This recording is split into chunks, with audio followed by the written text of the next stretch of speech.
慢慢去講一講牛油果啊。咁咧，首先就講得點解啲人會話食牛油果咧？咁牛油果其實有咩營養價值咧？咁其實大家可以睇翻啊，其實咧佢嘅卡路里咧係比一啲普通生果係高嘅。咁點解咧？因為其實佢較多脂肪喺入邊。因為平時我哋食蘋果啊、士多啤梨啊呢啲，其實唔會有脂肪，唔會食到有種油粒粒嘅感覺嘅。咁牛油果係有嘅，但係咧其實牛油果係一種好特別嘅水果嚟㗎。咁咧，平時有冇聽人講話？如果食得太多生果，會令到血糖高，會有糖尿病啊？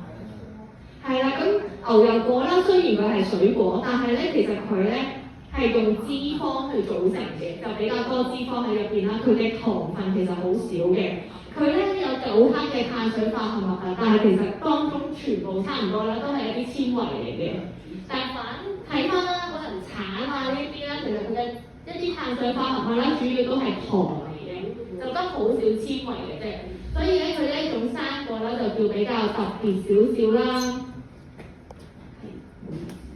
係啦，就係呢一個位啦，就係叫做比較特別少少嘅生果啊。但係啦，咁雖然話姑娘話佢咁有營養啊，咁多不飽和脂肪酸，有咁多纖維，咁你哋覺得一日最多食幾多牛油果啊？1個啊、2個啊、3個啊，呢個最多食幾多啊？一個。1個。1個。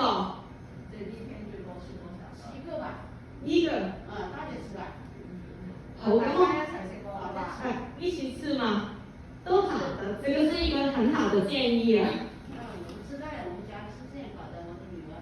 你跟女兒一起吃嗎？放在稀飯裡面啊，放在羅蒂裡面。OK， 是早餐一起吃。哦，挺好的這個主意嘅。吃得好，身體好，整個主意是挺好的，對。咁啦，可以同大家叫做分享翻啦。咁其實根據世界衛生組織嗰邊嘅一個指引啦，其實咧每日最多係食半個中型嘅奇異果嘅啫。